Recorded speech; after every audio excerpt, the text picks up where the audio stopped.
Hi guys, I'm Dan Al-Hanbali and this is Something to Consider. So today we're doing things a bit differently. As you know, that each of the podcasts are usually structured around a script that I put together that is based around topics related to my entrepreneurial journey.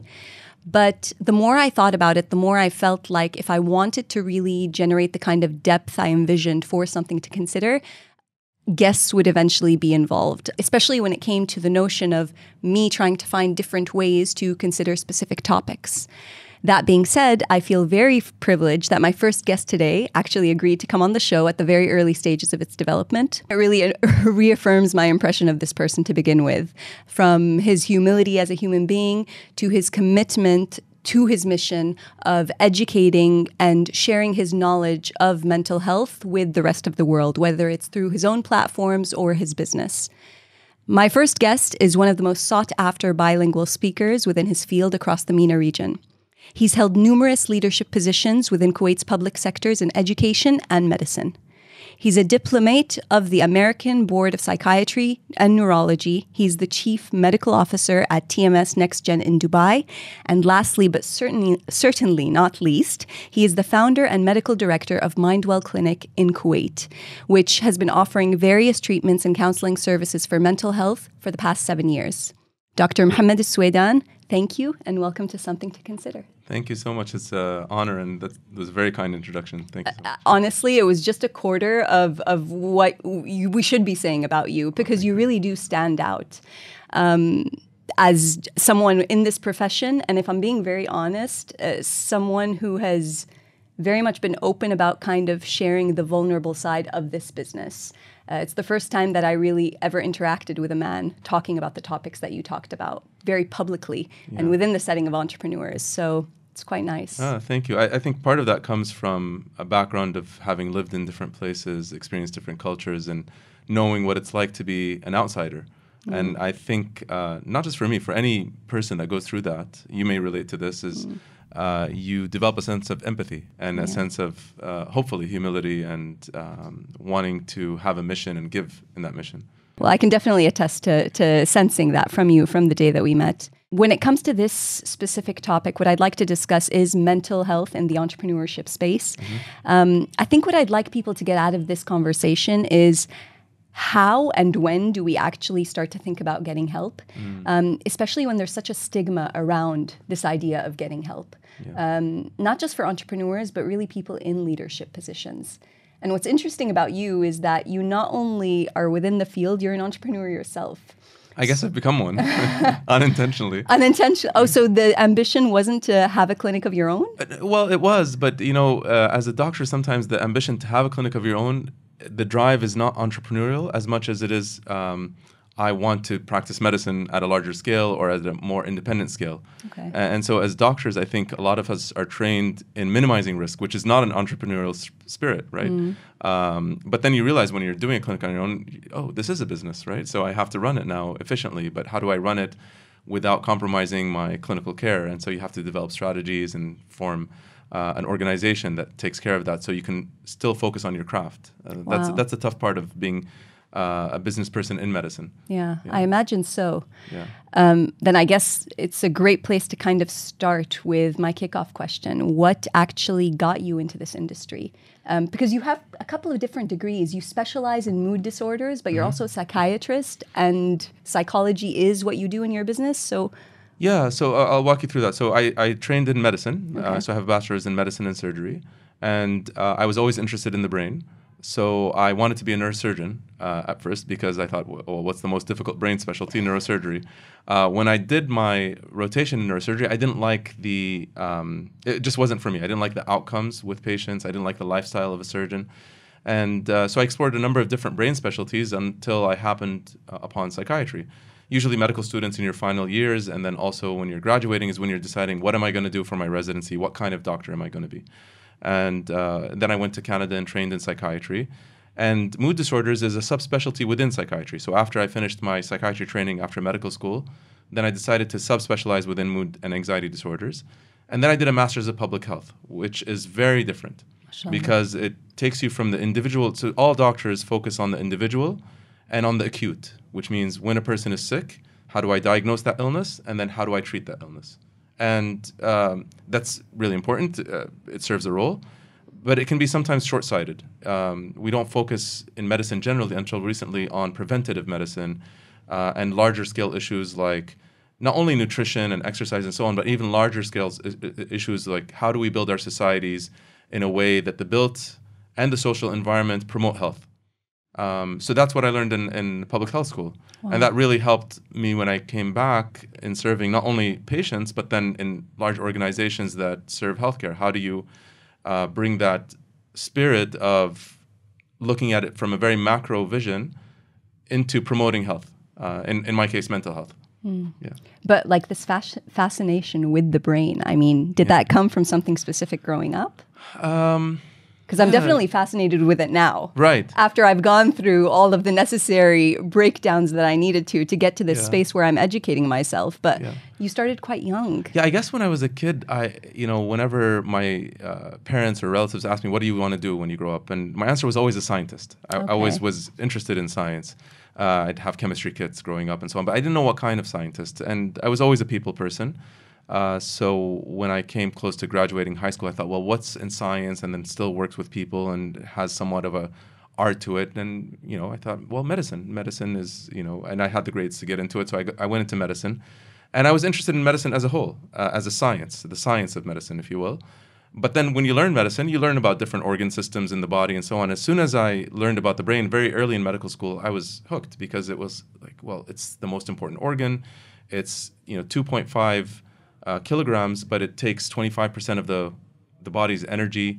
It's a very small, friable, cheesy-like organ that if you, basically a living brain, if you touched it, it would fall apart like feta cheese. Wow. Right? But then it's controlling everything in your body, conscious and unconscious, all the organ systems. It's like basically the most advanced supercomputer the universe has ever seen. There is a quote that I think is attributed to David Eagleman, who's a neuroscientist in the United States, that it's generally agreed upon that from microbiology to astrophysics, that the human brain is the most complex object ever discovered in the known universe. Wow. And that fact fascinated me. And we barely know enough about it. Yeah, what I always say is that, that saying that we only use 10% of our brains, and that's categorically not true. So we use all of our brains. I think we understand less than 10% of the brain. Wow. Yeah. Well, in terms of kind of jumping into the topic that I want to get to today, it really centers around, I guess I'll start with my own journey. Mm-hmm. I talk about kind of my struggles and revelations as an entrepreneur. And very specifically, I remember the first time I met you, it was at an entrepreneurs type of summit where you were talking about kind of the stress that goes into being an entrepreneur and how that has a tendency to kind of take over your life if it's not balanced. And one of the things I think, funny enough, entrepreneurs aren't great at is this notion of delegating. So what ends up happening is that they take on too much throughout the business and they don't leave any kind of room for breathing. Right. And you said something when we first met. You said, it's interesting how so many of you are apprehensive about seeking help when it comes to maintaining your mental health, but you're so quick to do it when it comes to a PT and your physical health, which I thought was really, really interesting. So out of curiosity, from what you've seen, what do you think are the kind of main issues that are very prevalent in entrepreneurs? Right. And I guess some of the barriers as well. Yeah. So I guess the main issue, you kind of touched on it, which is burnout. Yeah. I think it was 2 or 3 years ago that the World Health Organization officially classified burnout as a health condition within the ICD. The ICD is the International Classification of Diseases, which is kind of the main criteria for diseases by the WHO, which is the organizing body for all healthcare in the world. And before that, burnout was just this phenomenon, a health-related phenomenon. But now it's actually classified in the ICD, which upgrades it into something that healthcare providers of all walks, from family doctors to psychiatrists, everything in between, we should be paying attention to.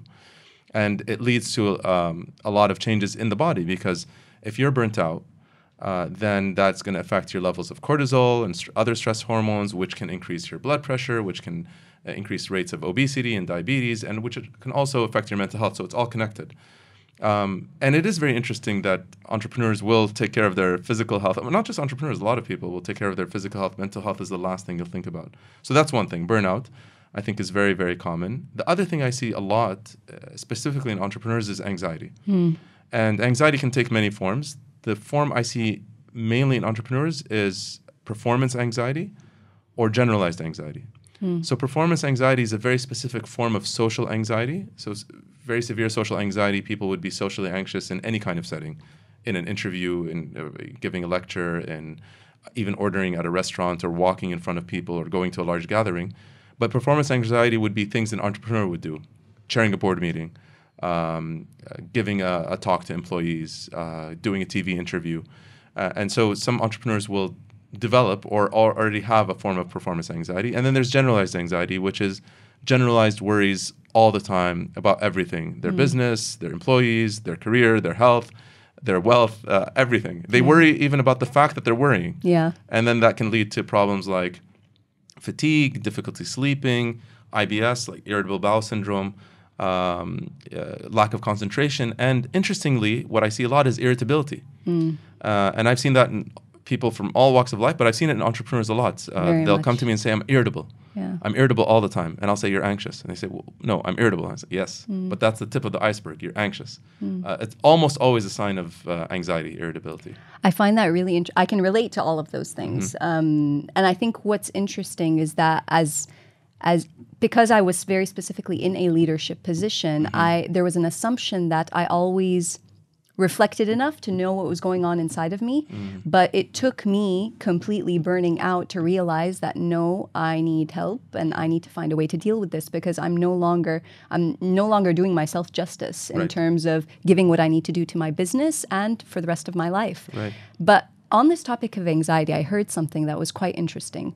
The difference between depression and anxiety is that depression is kind of you giving up, while anxiety is your fight to try and get through whatever it is that you're going through. That's an interesting way of putting it, because when we model, so for example, when you're doing psychiatric research on animals, animal models, so there's different animal models where we can model something in an animal so that we study how a human would react when you're doing experiments. And if you look at the animal models of depression and anxiety, they're very similar to what you just described when we use mice or rats in laboratory settings. I don't do that, but kind of more downstream researchers who are doing more lab research rather than clinical research are doing that. But the mouse models of depression is something called the forced swim test. Okay. And so you get a mouse in a cylindrical container with something they can climb out of, and then they swim, and you can time how long the mouse swims. And if it gives up very quickly, that's a mouse model of depression. So it's kind of giving up. And then anxiety is modeled very similar to what you said. They're just kind of searching and running around in a cage for food or trying to find something. So if we, take that to the mammalian or human level, it is very much that. Depression philosophically can be thought of as a sense of dread about missing out or having guilt about the past. And then anxiety is more future oriented, which is what's going to happen in the future. Is it going to harm me? Is it going to harm others? Am I going to win or lose, from the entrepreneurial kind of mindset? So if we want to go to more a medical definition of this, depression is more of a mood disorder. So depression, the two hallmarks of depression are either the presence of sadness extensively or the absence of happiness. So it would be a feeling of sad, low, depressed mood most of the time for most of the day for at least 2 weeks or longer. Or if you don't have that, it would be you're not sad, but you don't enjoy the simple things that you used to enjoy, not just the complex things. So even like looking at a sunset or a cup of coffee or playing with your niece or nephew, or doing anything fun or playing your favorite sport or shopping, you lose that sense of enjoyment of that. That's also a sign of depression. And then there's a lot of associated symptoms. Anxiety, the core symptom, is overthinking and worry. As opposed to depression, it's a feeling. Whereas anxiety is more of a thought. Okay. Yeah. But there's something interesting that you said, because I guess if we go back to the metaphor, or not the metaphor, the example of the mice that you were talking about, the ones in the cage. Yeah. If we talk about it as kind of, our brains are in this metaphorical cage when we are in these two states. A lot of the time, unfortunately, it takes something very serious to happen for us to kind of wake up to that. And especially when you talked about, when you just mentioned this notion of depression being the absence of happiness, a lot of the conversation around that, especially now with, the hype of self-care and meditation, there's this kind of, I don't want to say accepted because I don't think it's accepted yet, but there's this notion that happiness is a choice and it's something that you just have to decide to do. So even when it comes to, I don't want to say admitting defeat because obviously that it's not fair to say that. Depression is quite serious. What are really the signs that indicate, okay, this is a danger zone, whether it's severe anxiety that requires attention or depression? It's very similar to how we think about diabetes nowadays. So you can be pre-diabetic. I don't know if you've heard that term, but you can have normal blood sugar, you can be pre-diabetic, and then you can have diabetes, which is kind of in its infancy, and then there's kind of severe diabetes where you need multiple medications. So we look at mental health as a spectrum. So burnout usually doesn't require any kind of medical intervention. It would require a change of lifestyle, some delegation, sleeping better, working out, taking some time out, meditating, and so on. And then you can have something called an adjustment disorder, which is not, again, clinical depression, but it would be a major event in your life, not a trauma, because that would be more in line with trauma-related disorders like PTSD, post-traumatic stress disorder, but something that's not traumatic like a death, but a breakup or a financial loss or not doing well on something academic or having a parent that's sick or something like that. And then you go through this adjustment period where you have depressive-like symptoms, but it's a normal human reaction, but maybe slightly excessive. And that can be correlated to almost like pre-diabetes.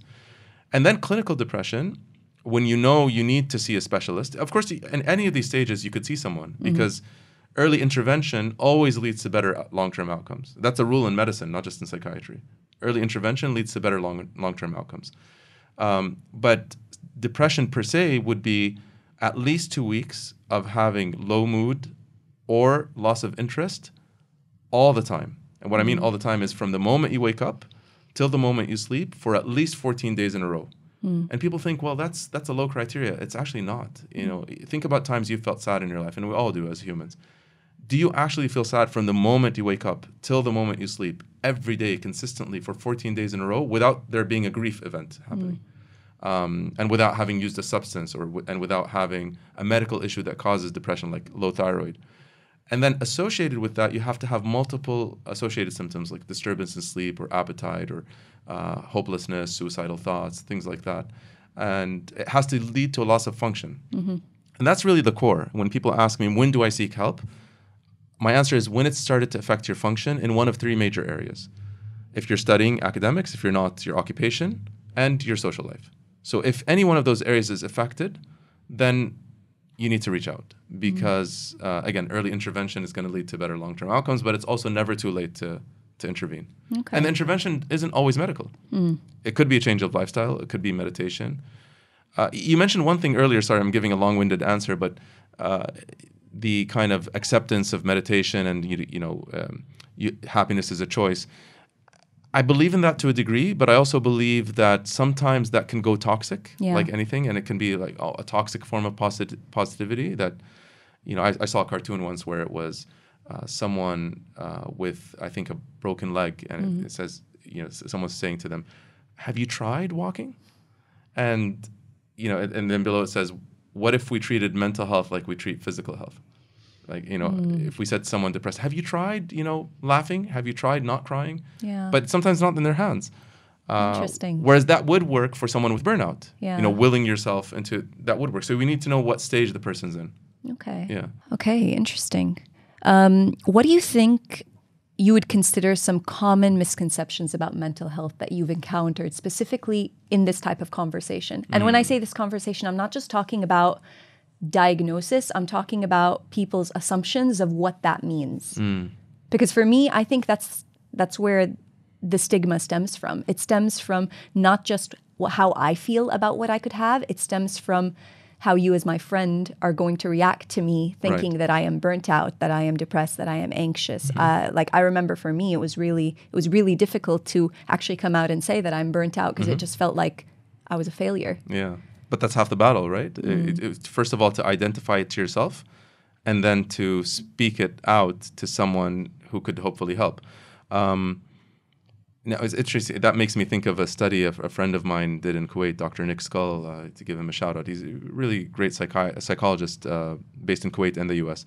And he did a study where he found that one of the highest reasons for stigma in Kuwait, where we're taping, is that a person has had a previous bad experience with a mental health provider.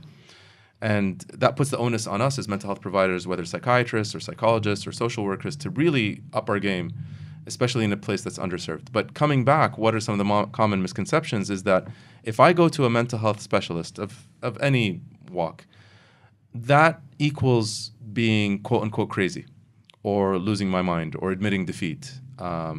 Whereas no one would think that around going to see someone for abdominal pain that could be appendicitis. Oh, I'm admitting defeat. Why don't you just suck it up? I could have appendicitis and need surgery, right? Yeah. And if my appendix blows, that could be dangerous. Whereas it's a simple surgery if I go early. No one would think that. And yet around mental health, we think that. Where does that come from? It comes from lots of different things. It comes from the media, especially for a long time. Maybe recently that's changed, but whether you talk about Western or Eastern media, there was a very dark portrayal of mental health. And there were certainly dark ages in mental health, just like there were dark ages in medicine. You know, surgical practice back in the day, we wouldn't want to have now at all. There wasn't any of the modern tools or anesthesia or antibiotics. And the same in mental health, bloodletting and seizures and ice baths and so on were used. And that's all changed. So that's the main thing. I don't want to be labeled as crazy. I don't want to admit defeat. What if I end up on a drug that I have to take for the rest of my life? Yeah. What if, although if you went to a diabetologist and you had diabetes and they said, look, you need to take this drug for the rest of your life until we have some kind of cure for diabetes, you wouldn't hesitate. No, not at all. But in mental health, hopefully it doesn't get to that. But some people have an illness where, for example, bipolar disorder. Yeah. The treatment for bipolar disorder today, you have to be on medication and you can't stop it because if you stop it, you might have one of the episodes. Whereas depression, a good chunk of people can stop the antidepressant with time if they went to that severe level of depression. But there's always this resistance. Yeah. That, no, I have to stop my medication eventually because it's a crutch. Exactly. Yeah, but is it? I mean, if you have some kind of chemical deficiency in your pancreas with insulin and you take insulin shots, is the insulin shots a crutch or is it replacing something that you're missing? With a major mental illness like bipolar or schizophrenia, there's a networking problem in the brain that's related to chemical messaging, and we can fix it nowadays. And so why not? Why not stay on the medication that worked for those major mental illnesses? So there's a lot of misconceptions around the behavioral and the behavioral, emotional, cognitive parts of the brain. Yeah. And what's interesting? I like what you were saying, that a lot of this stems from our perception of it that was dictated by possibly the media at some point, because I think another misconception is this notion that, we're so used to this idea of someone who is, let's say, bipolar or schizophrenic having to deal with their mental illness in complete isolation of the rest of the world. They were at some point sent to an asylum. Yeah. And if you were in a rehab center or an asylum, you were separated from society because you are not considered quote unquote normal. Right. And I feel like now, especially the more exposed we are to this type of a conversation, this notion of normal is a complete illusion as well. So it's interesting, like when it comes to, so again, going back to my question, a misconception that, can someone who is suffering from a various amount of, or different possibilities of mental health disorders coexist with everyone else and still get better? Because I think that's also a concern. Yeah. In fact, coexisting with everyone else helps them getting better. Really? So, absolutely. Okay. So integration with society, acceptance by others has been clearly shown in multiple studies to speed up recovery. As opposed to isolating yourself. As opposed to isolating, absolutely. Even in major mental illness. And if you read the history of mental health, history of psychiatry, there's actually a really good book by Ed Shorter from the University of Toronto called The History of Psychiatry. And in it, he talks about the age of asylums. And then that all changed with a French psychiatrist named Pinel, and there's a famous painting of him going into the asylums in France and liberating the mentally ill from their chains. They were chained at that time. And it's a beautiful kind of, oil painting. I forget which museum it's in. It's a very famous painting. And you see Pinel liberating them from their chains. And that was the beginning of kind of the end of the asylum era and more integrating into, I guess, the beginnings of community psychiatry, and then really using hospitals only for very acute conditions, and most of psychiatry happening in a clinic or a community setting, just like the rest of medicine. Yeah. Now, can we go a step beyond that, where we, just like we now think about prevention, prevention is really the key word, I think, in the 21st century. Yeah. We don't want to wait for someone to get ill. How can we prevent diabetes? Well, we can prevent diabetes to some degree. We can't control our genes, but we can control the way we eat. We can control our built environment to promote exercise. We can promote healthy eating in schools. And, okay, can we do that with mental health as well? Can we prevent self-awareness? Can we promote empathy? Can we decrease racism and bullying? All these kind of social, whether social environment or built environment factors that can increase the rates of depression, anxiety, trauma. Yeah. Can we work on them as a society? And therefore, and that's where it brings us back to entrepreneurs, because I don't think that's going to come from physicians alone or even government alone. Yeah, that's where the private systems. sector comes Absolutely, in. Yeah. Absolutely. And it's interesting that you made that connection, because I think the problem is with these institutions that are used to running a specific way, and the people that want to come in and disrupt that. But again, if we look at it from the perspective of, these things need to change, these foundations need to change, it almost feels like this impossible task where we almost need to just teach a new generation and wait for the rest to kind of die out. Because the problem, I know that sounds very depressing, but like in some cases it feels like it's the case. It's the circle of life, right? guess, in a lot of things, yeah. But today, where we are right now, if you're talking about prevention for people that are of a similar age group, I mean, a lot of us are living to our 80s, 90s, my parents, my grandparents, whatever. How do we find a way to educate people in a way where they are, I love what you said about self-awareness. Yeah. Is it just a matter of self-awareness to help with this idea of prevention? The more we know about ourselves, the more we invest in just understanding and reflecting a little bit more. Or is it the access to information? I mean, how do we prevent something like this happening? I know this is something my friends that are mothers struggle with a lot. Yeah, with, for example, postpartum depression or burnout as well. It's a complex question, and I don't think it's one thing. I think it's a combination of things, but I think it starts early, as you said. It starts with the educational system. So, I grew up in the United States, and I remember, health education class being a big part of public health education or public education in the United States at the elementary and middle school and high school level. But even at that time, there was a lot of focus on physical health, like healthy eating, exercise, and so on. So can we get mental health into that level? Can we get meditation into curriculums? How we have a physical education class. Can there be 15 minutes of meditation? Can we teach in our literature curriculums, texts that teach self-reflection? And there's lots of classic and modern texts that teach that. And, a healthy mind isn't a healthy body. So emphasizing the things we've always emphasized, hopefully for a long time, like healthy eating and sleeping and so on, those do equal a healthy mind. But social structures play a big, big role. A lot of the kind of illnesses I see nowadays stem from childhood or adolescent trauma. Yeah.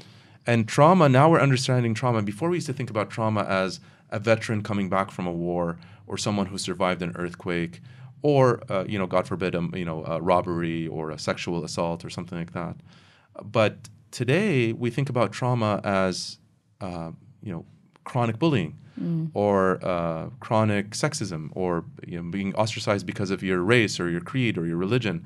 And can we really educate our youth to we're never going to be a perfect utopia, but have a little more understanding of the other, and be able to kind of, what is empathy? Seeing things from the viewpoint of another person.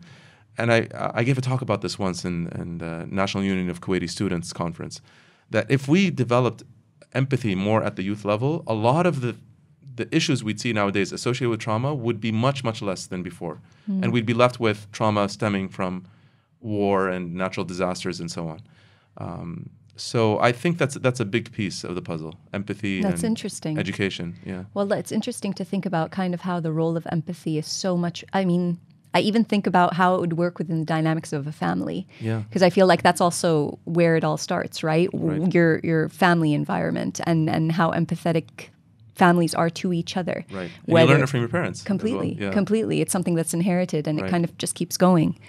And speaking of entrepreneurs and organization, Absolutely.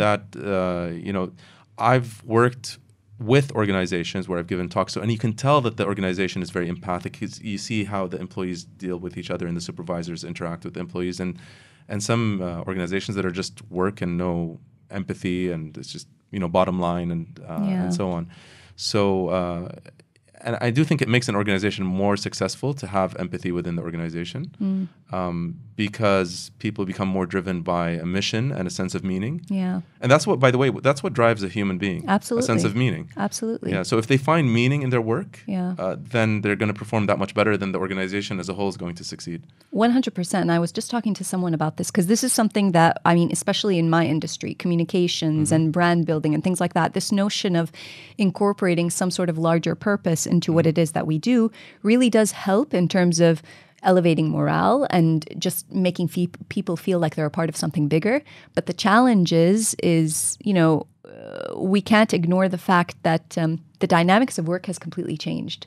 So we're dealing with a generation that is very in tune with how they feel and what they expect of the world and how they want to contribute, and a generation that was raised very differently, and they recognize that we still are a business and there is a bottom line and we have responsibility. Yeah. And they clash. They right? clash completely, Yeah. and it's so difficult because it ends up being that the latter is unempathetic, which I don't always think is the case. It's history repeats itself, right? Like that's always the issue between major generational shifts, which we're going through one now in the world.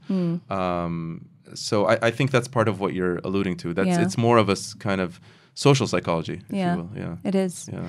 On that note, if I were to ask you about mental health as a spectrum, we talked about burnout, which I still feel like is a very buzzwordy word that not a lot of people take as seriously. But for now, let's call it, if it was on a spectrum, it would be classified as more of a temporary state versus something that on the opposite side of the spectrum would be classified as an actual illness and would actually require a different type of consultation with something that I don't even know enough about, which is psychiatry. Right. And there's a difference between psychiatry and psychology, a therapist and a counselor. Right. And I remember very specifically when I went through my burnout, and I had my circle kind of diagnosing me, telling me that, Dana, your state is depression. You are depressed.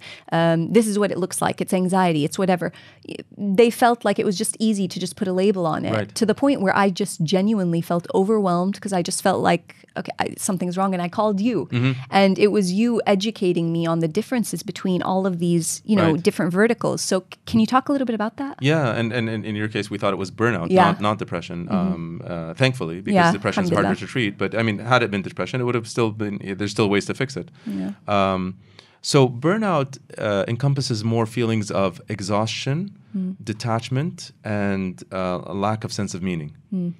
Whereas depression is more cognitive, emotional, and physical symptoms. So things like, as we said, the two core features are feeling depressed, sad, or hopeless, along with a loss of sense of interest or enjoyment. So those two major features being there most of the time and affecting your function. And then associated features, which if I list them, you'll see a lot of them are physical. So it'll be things like a change in appetite for food, a change in sleep pattern, a change in physical energy. One of the 9 features of depression is a change in psychomotor function. So psychomotor function is actually your movement. Oof. I remember one of the most compelling cases I saw ever. Sometimes, you see a lot of cases and you hit a bunch of home runs. This is in any field, right? You start getting full of yourself. And I remember, I think any doctor goes through this arc. And then as you become more knowledgeable, you become more humble in any field, right? Yeah. You realize how much you don't know. So starting off, having come back from Canada and, hitting a few home runs with mood disorder patients that had been struggling and, fix things up based on what you learned.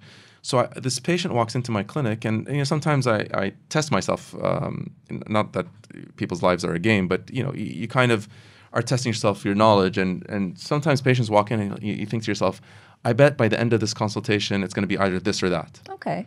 Now, you don't bias yourself, but it's kind of this thing you do to keep you going through clinic. And this patient walks in, and I thought, interesting, this patient's going to have Parkinson's. Oh, wow. Okay. Yeah. So that's because I studied neurology along with psychiatry, and she looked like a Parkinson's patient. And for those of you who haven't seen a Parkinson's patient, they have a very specific way of walking. It's very slowly with small footsteps, and it's like a shuffling. It's a very typical Parkinson's gait or a way of walking. And she was walking like that, exactly like a person with Parkinson's. Sat down, went through. She didn't have any features of Parkinson's. It was just very severe depression. And when she got treatment for depression, those physical features went away. Wow. With no treatment for Parkinson's. That's a very extreme case. Yeah. But that is one of the symptoms of depression, a change in your motor movements. Wow. And that's proof that it's a brain disorder. And then, things like suicidal thoughts and excessive guilt for no reason. Those are some of the nine features of depression. So very different than burnout. Yeah. Depression can come without a trigger whatsoever, like zero. It could be triggered or it could not. In the past, we used to talk about reactive depression versus endogenous or internal depression. And that classification is gone. Now depression is depression if you have the features.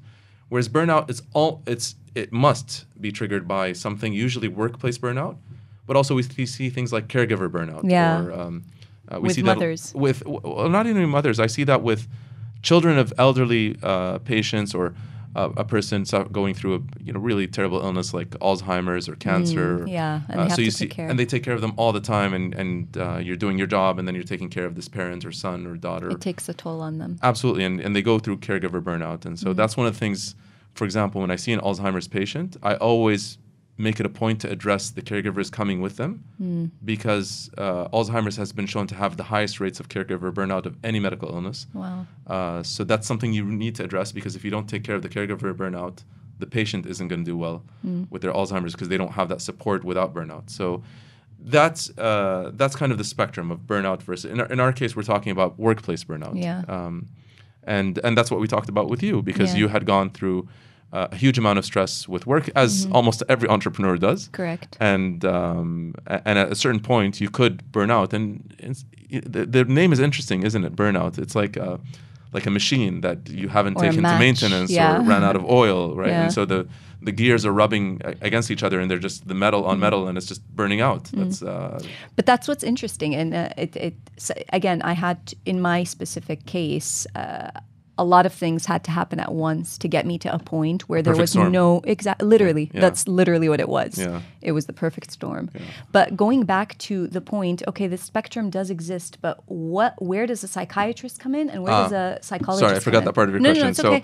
So psychiatry, a good example, and people, I use this in my clinic because people get this example, but they find it weird that it's a correlate to psychiatry, psychology, and the other affiliated fields, is orthopedics. Okay. Yeah. So a psychiatrist would be akin to an orthopedic surgeon. Okay. So you need the orthopedic surgeon when you require some kind of intervention like an injection in the joint or a surgery. In terms of intervention, but also in terms of diagnosis to kind of put together the treatment plan as a whole. Now, you might see an orthopedic surgeon for an issue, and they say, you see them first, and they say, okay, based on your MRI and the radiographic report, I'm not going to do surgery, and you don't need any injections. I'm going to prescribe you an anti-inflammatory for 2 weeks, and you need physio.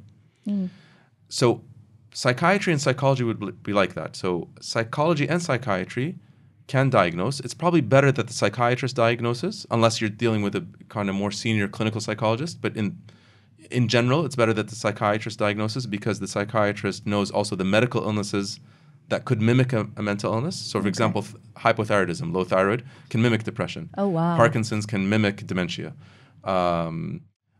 Some of the rheumatological illnesses can mimic bipolar.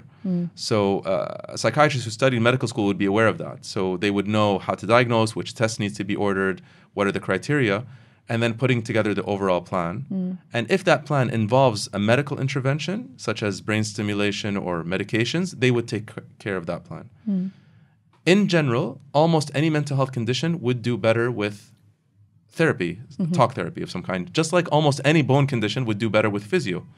So for every orthopedic surgeon, probably you need 5 or 10 physios working with them. Same thing. For every psychiatrist, you need 5 or 10 psychologists because they cover the bulk of almost any mental health patient needs psychotherapy, but not everyone needs a psychiatrist. Yeah. And then you mentioned earlier what's the difference between a counselor and a therapist, and it's really the level of training.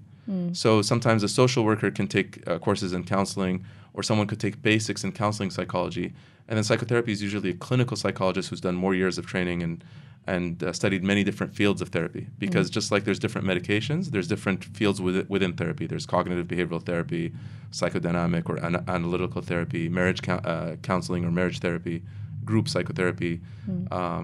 And you need to kind of think about which one fits with this person and at what point it fits with you. Because at a certain point, you may need group psychotherapy, and at another point, you may need coaching, right?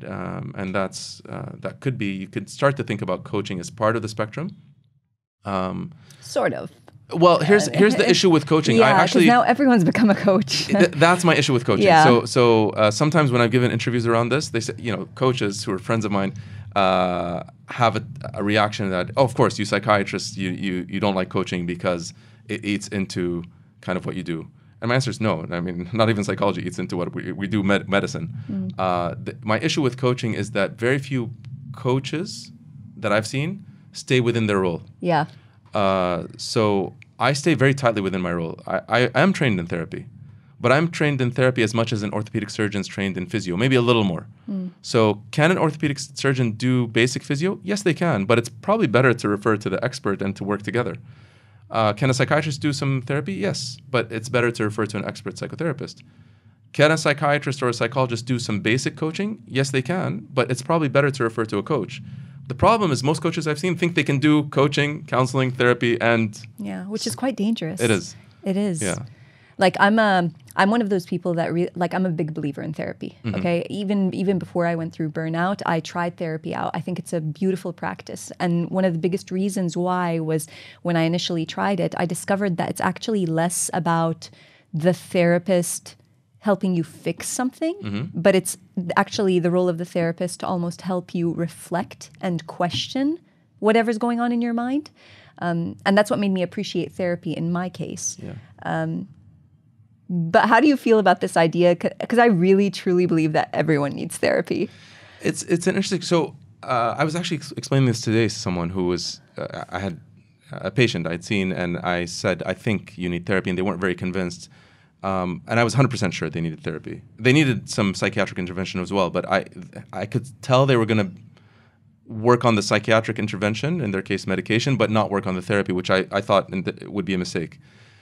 And the way I explained it is a very unique therapeutic human relationship. And there's 3 aspects to therapy that are unique, that make it therapeutic, that are non-existent in any single kind of human relationship on this planet. Whether we're talking, parent, offspring, whether we're talking about friends, whether we're talking about boss, so on. Husband, wife, anything. Okay. So the 3 unique things about the relationship between the client or patient and the therapist are that it's one-sided.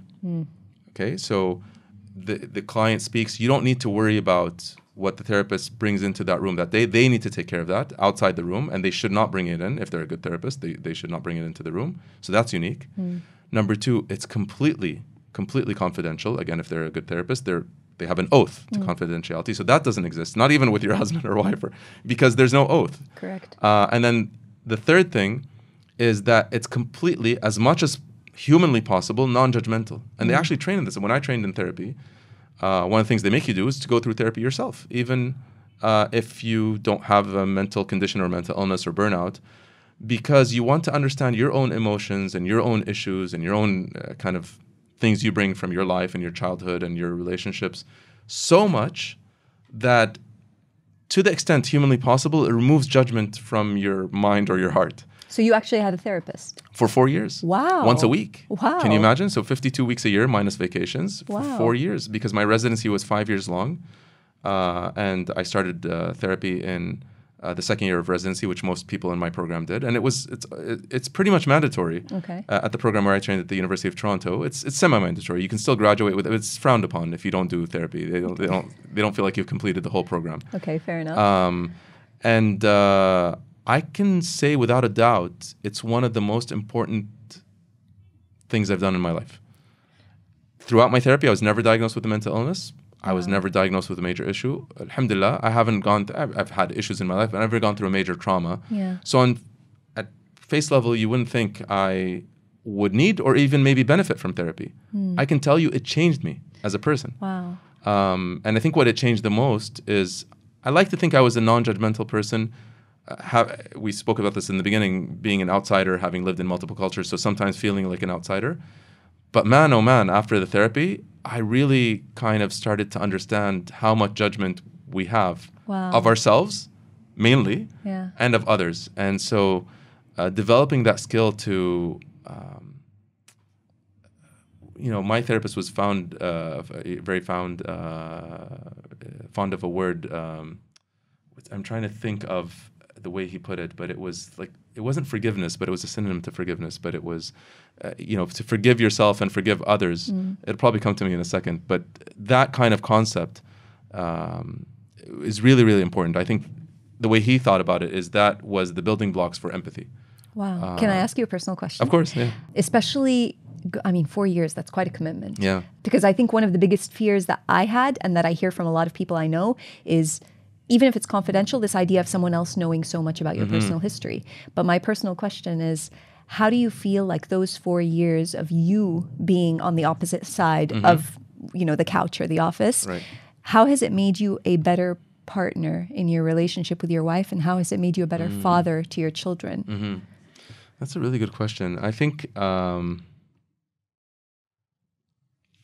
it's mainly self-understanding, being able. So one of the issues we have as people, and I say this to medical students when I teach, is we. It's very hard to see ourselves from the outside, and that self-reflection allowed me a safe, confidential, one-sided space where I knew this person was there to take care of me. And that was their meaning in life, plus their profession. So, that's their income. But also, beyond that, they do it because they care about this specialty. And I could say anything in that space and would not be judged. And in fact, I did and was never judged. And able to reflect freely. That ability to understand myself much better allows me in situations where we all have peeves and we all get angry and we're all humans. I'm not a Buddha, right? And so, but it allows me that space to understand where that feeling is coming from, how I was built as an emotional being, and be able to reflect and pause. And that pause allows that space to kind of understand the other, whether it's my spouse or my kids or a friend or a coworker. Do I get it right 100% of the time? No, but I get it much more right than I did before therapy. And I think the other thing that helped me is being a psychiatrist. So seeing people's struggles and then being back on the other side of the couch treating, that shows you more and more how vulnerable and how flawed and how difficult life is. And so it made you more empathetic to them? Absolutely. Yeah. Absolutely. I've said this before. I think being someone who works in mental health, in my case a psychiatrist, is a blessing in my life. It's not just a profession. It's something I really truly feel blessed with, that it changed me as a person. I think it made me a better person. Wow. I do have to say one thing though about the therapy. I was lucky because it was part of my training, so I got 4 years of therapy for free. Yeah. With someone very expert, because of course the program knows that they're assigning someone who's a trainee psychiatrist to a therapist.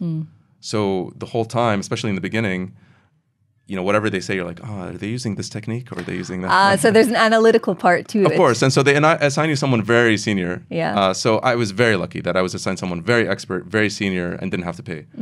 And I know most people are not lucky. So in that sense, and it's almost impossible to get 4 years of therapy weekly. Yeah. It adds up. It's expensive. But I would say to anyone listening that even if you did it for 6 or 12 sessions, you don't have to do what I did, because maybe you're not going to be a psychiatrist. Yeah. It is still going to be helpful. It is still going to give you at least the seed of that ability to kind of self-reflect. And on that note, there's another thing that seems to be happening quite a bit, and it's the shift from a more affordable model which is online therapy. Yeah. There are a lot of platforms that are kind of adopting it, but there's a lot of skepticism around it to begin with. Is it legit? Although the people there, I mean, clearly they're qualified, or at least that's what their credentials say. Yeah. But is it legitimate therapy if I'm doing it on a computer versus in person? Because the cost is significantly different. Yeah. Well, because there's no brick and mortar, you're lowering that cost there. I'm a supporter. I think what we need is to make sure that people are credentialed and they have enough hours of experience. So the same criteria we uphold someone to if they're going to open a clinic, if they do an online clinic. But I support it because the research supports it. If you look at the research, especially during COVID, there was a lot of research during COVID where everyone moved online that, in fact, there was an editorial in the American Journal of Psychiatry, which is the most important psychiatric journal, that looked at not only is it equal, that there are some benefits to online therapy, something that wasn't thought of before. One famous psychiatrist, Joel Paris, who's a famous American psychiatrist and editor in the American Journal of Psychiatry, wrote an editorial about this, accompanying one of the articles. And he said that for the first time during COVID, when I was doing mass-scale online therapy, all my patients were online for a while, I realized the benefit of seeing a patient in their setting. So they're wearing the clothes they usually wear. They're not dressed up for me. I'm seeing their pets. I'm seeing their kids running around. I'm seeing the stresses, their environment. I'm seeing the stress, which I never had access to. I only had descriptions of. So in fact, yes, maybe you see less body language, but now with fast internet connections and HD cameras built into most laptops, and that can pan out, and at least you see kind of the body gestures, kind of waist and above. You can get 80% of what you can get without a physical examination, and you're getting the environment that the person's usually in. So there are some benefits to it. Interesting. And as you said, lowering cost, which makes it more accessible. Wow. Yeah. So this was an interesting question. I actually got it from someone online. I took a poll before this session, and this person came up with a term that I had never heard before: Munchausen syndrome. Have you heard of it? Yeah. And basically, for those would you like to explain it? Because the question was, how do we recognize Munchausen syndrome? It's very rare. Yeah. Munchausen syndrome, like a lot of the early terms in psychiatry, are either French or German, because most of the early psychiatrists were German or French. So that's a German word. You can tell Munchausen syndrome, or it's also called Munchausen by proxy. And the whole idea of Munchausen is developing kind of a mental condition based on someone in your environment. Yes. So a mother who's paranoid with who has a paranoid illness, and someone who's around her all the time, like a son, starts developing that same kind of paranoia as a learned behavior. Now, the tricky thing is that when Munchausen was first described, it was mainly around paranoia. It can be really anything. It could be illness, anxiety, or it could be OCD, or it could be anything. But usually it was described as paranoia. And paranoia, especially the severe forms like schizophrenia, can be genetic. So is it, schizophrenia is primarily genetic. And so is it really learned behavior, or is it Munchausen's? Because of the learned behavior, who knows? And so it's not something that's very vogue in psychiatric research or diagnose. I haven't diagnosed anyone probably in more than 10 years with Munchausen's or Munchausen's by proxy. So, and there's other ways of looking at it as well, whereas like someone fakes an illness to kind of fit into the environment, but receive a specific type of attention that they haven't gotten. Right, but there's other names for that as well. Yeah. Okay. Yeah. Like what? Things like malingering or factitious disorder. Oh, okay. It's like a proper disorder. Yeah. Okay. Yeah. So factitious disorder is where you fake an illness, but that's unconscious because you're assuming the sick role. Whereas malingering, you actually want some kind of benefit, either financial or time off work and so on. Okay. Yeah. Interesting. Yeah. Related to this question a little bit, I got a couple of questions around this idea of how does one recognize and prevent passing on any of the generational trauma that they grew up with their own upbringing to their kids. Because what I asked them to elaborate a bit more, they were saying that, they're trying to be as aware as possible, but they can't help but see a lot of the repeated behavior in how they were parented in the way that they're parenting their kids, and they're worried about how that's going to look in 20 years. There's an interesting study coming back to mice by Michael Meany and his group at the Montreal Neuroscience Institute, which is famous institute in studying kind of basic sciences in neuroscience, especially behavioral health, called the Licht pup study. Mm-hmm. And basically what they did is they created mice with generational trauma. Oh. And then they developed depressive-like behavior, anxious-like behavior, traumatic-like behavior. Through these tests, we talked about like forced swim tests and so on.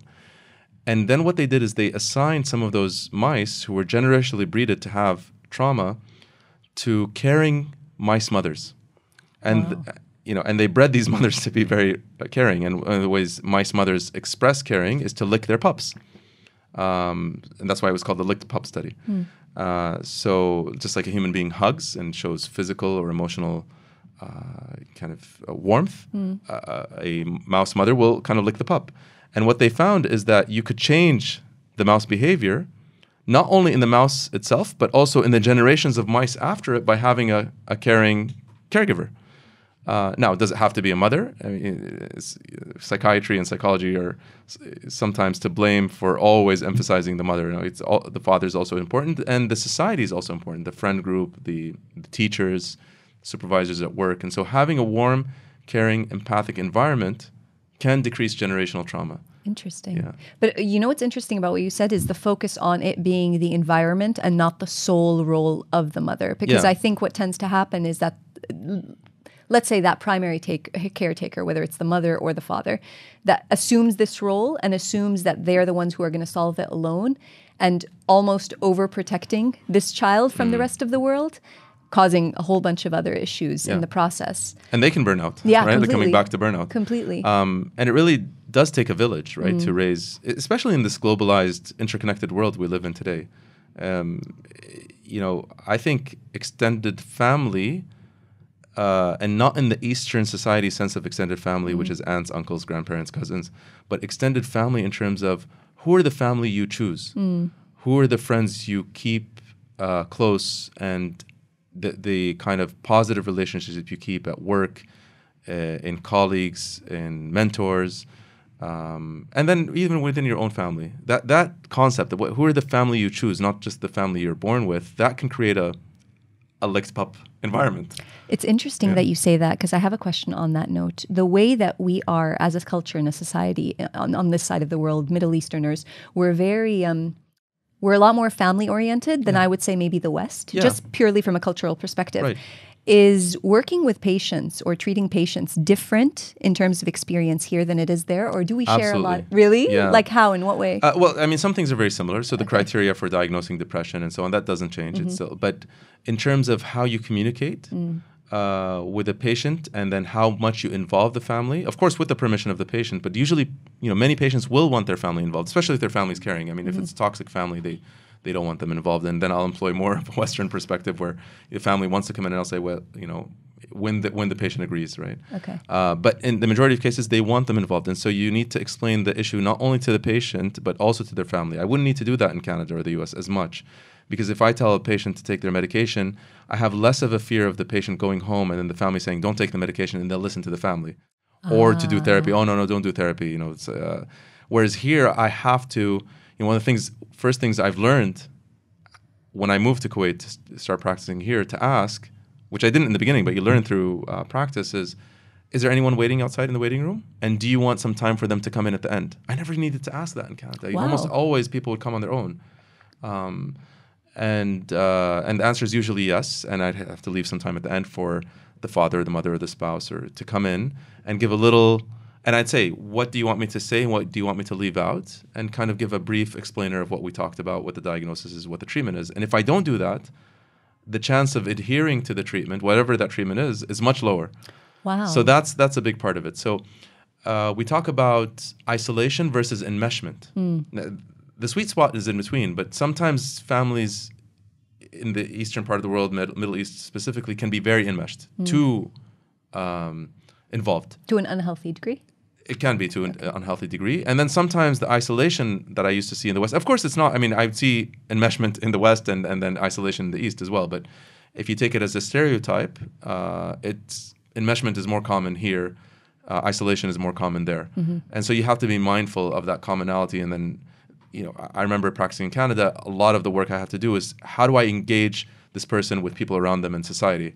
Whereas here is sometimes how do I disengage from a toxic relationship and move and create emotional barriers from a toxic family that can't be changed.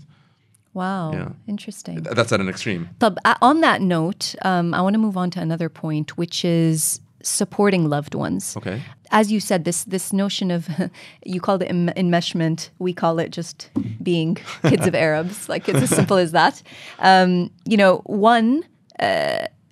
We're always encouraged to have boundaries, but at the same time, we very much need our circle. As you were saying, our environment plays a big part in kind of supporting us.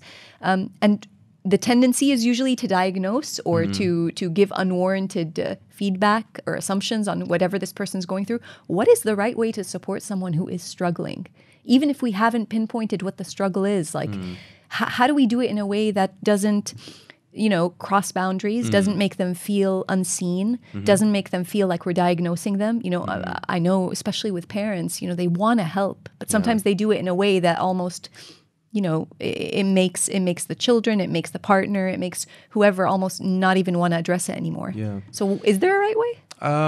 I think, yes, there is a right way. Not one right way, but I think if we talk about basic foundations of helping, the first thing is to take off that problem-solving hat and to just listen in the beginning. And that's a very hard skill to do. One of the seminars I teach around taking care of major mental illness like schizophrenia is a technique called LEAP. You need to be certified in LEAP to train LEAP. But one of the, LEAP is an acronym for listen, empathize, agree, and partner. And the first step in LEAP is listen. And when we give this workshop around listening, we spend maybe half the workshop, and this is with expert mental health professionals, psychologists, psychiatrists, who are already trained in this, to teach them even to go to a higher level of reflective listening. And we have to do role plays over and over to get to that level of reflective listening. Now, that's for a mental health provider. At the societal level, instead of saying, hey, you look depressed, or hey, I think you need to work out, or I need to work on this, maybe the first thing to do is, hey, do you want to talk? Is there anything you want to talk about? And sometimes the answer is, no, I'm fine. I'm very fond of planting a seed and letting that seed grow. Because sometimes as care providers, friends, family, and so on, we're rushed to make a difference in this person's life. And if we rush it too fast, you're going to be you want to be the turtle and win the race, right? The tortoise and win the race. And so you plant the seed, I'm here if you want to, anytime. They may reach out to you in a few days or a few hours or a few weeks. And then when they reach out, to avoid, again, problem solving, I think it's to listen and to kind of, even without being a diagnostician, just think about how serious this sounds to you. And if it sounds serious, you can say, it's not wrong to seek the care of an expert. Do you want me to help you look for an expert and maybe book an appointment and maybe support you in that first appointment? And if that happens, to try to fall back to that role you were originally. I too often see mothers or spouses and so on becoming nurses and doctors, which is not what you need. Even when treatment has begun, have you taken your medication? Did you go to your therapy session? Did you exercise 3 times a week like the doctor said? Maybe it's twice a week this week. They started. And, getting into that role makes the whole conversation around healthcare, and suddenly the caregiver's turned into a nurse. Absolutely. Which is not good for the client or the person suffering. It's not good for the caregiver. The better thing is, once you've gotten the community involved, the healthcare community, to take a step back and go back to that role you were, the mother, the friend, the spouse, the child, and live that role with empathic, supportive listening. It's funny because I hear this happen a lot in relationships. That dynamic kind of ends up becoming about either the man or the woman wanting to, quote unquote, support by solving the person's problem. Usually the man. Yeah. We won't get into it. But it's a very, not to be stereotypical, but it is a very male thing. That Mr. Fix-It hat. Exactly. And all a woman wants in this specific case is just listen to me. Right. Like, I don't want an answer. I just want you to listen. And that's where the tension starts, because, this is him showing love and this is her just wanting to be heard. Right. But on this note, I appreciate what you said about this idea of listening. And it's amazing because I'm a true believer in the act of listening. It's amazing how little we do it. It really is. Yeah. It really is, because I feel like when it comes to listening, a lot of people listen to respond versus listen to just be there. I remember I went through one of the toughest times in my life last year. And my best friend, instead of trying to tell me what to do, she literally sat there and cried with me. That's what she did. That was her role. And that's what you needed. That's all I needed. Yeah. And then her contribution was, what can I do to help you? It wasn't, you need to go do this. Right. Or that was it. And it was the best thing that I needed. Yeah. Especially at that time. And I've said this a few times, but you know where that starts? Where? With yourself. Because, you know, we said how little we do this, how little we listen. Think about it. How little do we listen to ourselves? And that's what leads to burnout, because we're not listening to our body speaking to us, and in fact that voice in our mind that like, I need a break, I need to rest, and so on. And then the other voice is like, no, tough it out, or no, here's the way to fix it. And so I think practicing a little bit of, I know this is going to sound cliche, but self-compassion. Yeah. Really, I mean, the inner reflects the outer. Yeah. And so I remember once I was speaking to someone I'd met during travel, and I wasn't playing a psychiatrist role, but you know, someone I'd seen at the same place I traveled to a few times, and they were telling me how their mental state weren't diagnosed with a mental illness, but had affected their body in a certain way. They developed some kind of autoimmune illness, and I thought about it, and we were talking before we started recording about poetry, and I find my love of literature and poetry informs even how I speak to patients or other human beings. And I thought about it for a second. I said, hey, you know, what if those autoimmune soldiers in your body that were attacking your muscles and nerves and leading to pain and so on, what if we conceptualize them as they were just good soldiers for the king? And they had noticed that something had invaded the king's territory. In your case, chronic, unmitigated stress.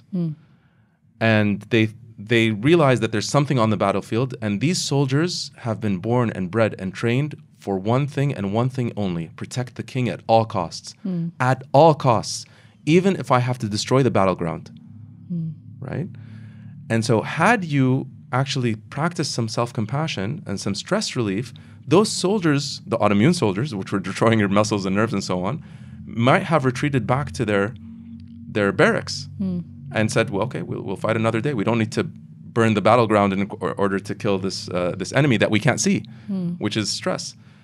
Now, that's very poetic and philosophical, but if you think about it, part of what he developed might have been genetic and medical. But there's no question, it's been shown across different fields of medicine that chronic unmitigated stress increases all sorts of physical illness, diabetes, hypertension, even cancer. Patients with cancer who have less stress recover faster, respond to chemotherapy faster, and so on, all across, because there's a biological aspect to stress. Coming back to how this started is, if we practice that self-compassion,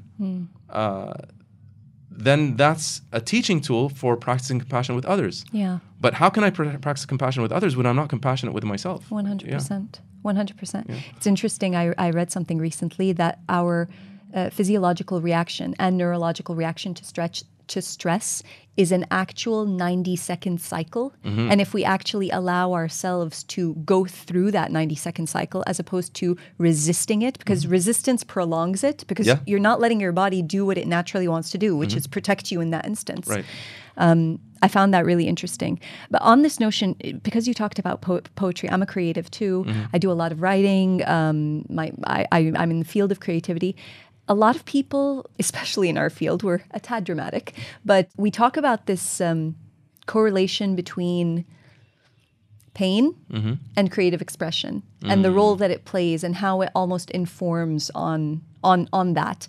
And in some cases, it has a tendency to drag out really serious situations. And I'm wondering, is there a correlation? Because if we're talking about, philosophers, these were people that glorified pain and depression in a way. Van Gogh cut off his own ear and he made his most beautiful work, and then he killed himself. It's just, is there? There is a correlation. This has been studied in a lot of studies. There's a really good book about this called Touched with Fire by Kay Jamison, which talks about the creative spirit and the links to mood disorders, specifically bipolar, more so than depression. Some people make the mistake and romanticize this and say this is a must. In order for creativity to happen, pain must be there. And that's not true at all. But has there been a link between emotional pain or cycling of mood and profound creativity? There is. Okay. But it's not a must. One of the thoughts around this is that the periods of pain are, if you will, kindling the creative fire. And then once the pain is gone or you're starting to emerge from the pain, you kind of, like a dragon, blow out that creative fire and it emerges into something. Like a cathartic kind of release. Yes, but I think it would be a mistake, again, to say that's necessary. And some people kind of want to live that role, even though they're not someone who mood cycles or who has bipolar or depression and so on. They think, I have to be that in order to be creative. There's lots of examples of people who are creative who are not going through major pain, other than the pain we all go through as humans. I mean, what's the first noble truth of Buddhism is that life is suffering. Exactly. Right? And there's truth to that. It is a noble truth, I think. And not you don't have to be a Buddhist to believe that at all. It's a categorical truth.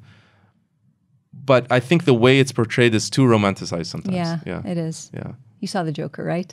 I did. Yeah. And I didn't like it, and I spoke about it, actually. Really? I mean, I liked it as a cinematography and so on and acting, but in general, Batman movies have a very negative portrayal of mental health. Yes. In general. So what happened in The Joker is that, well, people say, oh, no, it's a positive portrayal of mental health, which is, society failed him. He was put in a mental institution. He never got the care he needed from society, and therefore he became a criminal. Yeah. But for me, the underlying kind of unconscious message is, if you don't take your meds and if you don't conform in society, then you will become a criminal. Correct. And psychiatry is bad. And it's justified. And it's justified. Yeah. And a lot of the kind of the Batman, like if you look at Harley Quinn, she was the Joker's therapist, right? And then oh God, I forgot that. Yeah. Yeah. And then she turned evil. And then if you look at the Christopher Nolan Batman one, the Batman Begins, I believe, the psychiatrist is the evil. He was using psychopharmacology. Oh wow! Right? He's the Himalayan flower he got from the and he turned it into something he would blow, and it turned into the scarecrow. Yes. So it was basically psychopharmacology. It was some kind of hallucinogen. So the Batman series generally, I love it, by the way, as entertainment, but it generally portrays mental health in a negative light. Good to know. Yeah. I want to be conscious of time because I know you've been so generous with us. So thank you so much. But I want to end on something interesting, and I'm glad you referenced the pharmacology aspect of Batman. So obviously we grew up in a world where crack is whack and drugs are bad for you, and this notion of even being in environments that promoted drugs is not something that is culturally accepted or encouraged. But now we live in an age where there are countries all over the world that are not just legalizing, I would call them natural drugs like marijuana or weed. Soft drugs. Soft drugs. We've gone into, there are some countries that are actually using mushrooms and MDMA, which is a form of ecstasy, from what I understand, to treat. MDMA is ecstasy. It is ecstasy. Yeah. Okay, yeah. It's just the MDMA is the scientific name, or the acronym for the scientific name, and ecstasy is the street name. Right. Yeah. So they are talking about using these drugs as a microdosing treatment program to treat to treat depression and anxiety. Yeah. I mean, it's strange. Is there any validity to something like that? Right. Are we going backwards? Were we wrong initially? Well, okay, so it's a very broad topic. Let me try to summarize it very quickly. Yeah. The only two drugs that have been legalized in most societies are probably the worst two drugs for us: alcohol and nicotine, or tobacco. Okay, those are legalized. Tobacco is legal in almost every country in the world, and alcohol is legal in most countries in the world. And both are probably some of the worst drugs for you. So the reason I bring this up is legalization doesn't always mean, as a policy decision, that it's something good for you. Sometimes it's just that a governmental or societal system doesn't want to criminalize everything, doesn't want to increase people in jail, doesn't want to, or maybe wants tax benefits from selling these vices, or getting some tax benefits from these vices, and that's what happens with cigarettes and alcohol. There's no studies showing that any dose of alcohol is healthy. There used to be studies where, a small amount of red wine is actually healthy for the heart. A recent study in The Lancet, which is a famous medical journal, one of the most important, showed that there's zero benefits. Even small amounts of alcohol are unhealthy. Does that mean a person should never drink? And I'm not answering this from a cultural or Islamic perspective, because we know that answer. I'm answering this from a healthcare provider perspective. No, that doesn't mean someone should never drink, but you have to realize that it's unhealthy, and there's no dose of alcohol that's ever healthy. Yeah. There's no dose of cigarettes that is ever healthy, even electronic cigarettes. So the decision to decriminalize marijuana or cannabis products in a lot of countries, or to start researching psychedelics, doesn't mean that they're good for you. It just means that they don't want to criminalize it anymore, these societies. Fast food is decriminalized, and high sugary drinks are decriminalized. Or they've never been criminalized in most societies, but they're unhealthy for you. Extremely. Yeah. So again, something being legal doesn't mean it's healthy. So let's okay, fine. Let's Fair make enough. that point very clear. Okay. Cannabis. Let's speak specifically about cannabis, and I know I'm going to get a lot of pushback about this. I have seen no evidence. And I read widely and I go to a lot of conferences. I have seen zero evidence that cannabis has any positive effect in any field in neuroscience, in psychiatry or neuroscience, except for very specific forms of epilepsy. And FDA-approved drugs have been developed as derivatives of cannabis that are used in very specific forms of epilepsy. Other than that, chronic long-term use of cannabis has been shown to cause cognitive impairment and amotivational syndrome, and has not been shown to improve depression or anxiety in any way, except short-term when you're intoxicated with it. Long-term actually makes depression and anxiety worse for most people. So now, does cannabis have uses in medicine such as glaucoma and chronic pain and cachexia, which is a very severe form of weight loss associated with cancer? Yes, and that's proven. And so can there be positive outcomes from molecular derivatives of the cannabis plant? Yes, there can be, but so far none very clear, even CBD, none very clear, at least in my field, in mental health. When it comes to the psychedelics, and psychedelics are a broad number of compounds, including psilocybin, which is the active compound in psychoactive mushrooms, or LSD, which is a synthetically derived psychedelic in a lab, lysergic acid diethylamide, or MDMA, methyl-deoxymethamphetamine, which is partially a hallucinogen psychedelic, partially an amphetamine. They do show benefit in mental health conditions. And they were criminalized for a long time based on, it's a very long story, but some very flawed research that happened in very famous institutions, including Harvard, where researchers were basically not designing studies well, and there were negative outcomes. And so during the Nixon administration, it was banned, even medical research into this. The Nixon administration, that means in the 70s? Yeah. Oh, wow. Yeah. So this is around the time that Timothy Leary at Harvard was doing research on LSD and the Good Friday experiments, very famous experiments. You can read about this in a great book by Michael Pollan called How to Change Your Mind. It's the history of psychedelics, both historical and modern.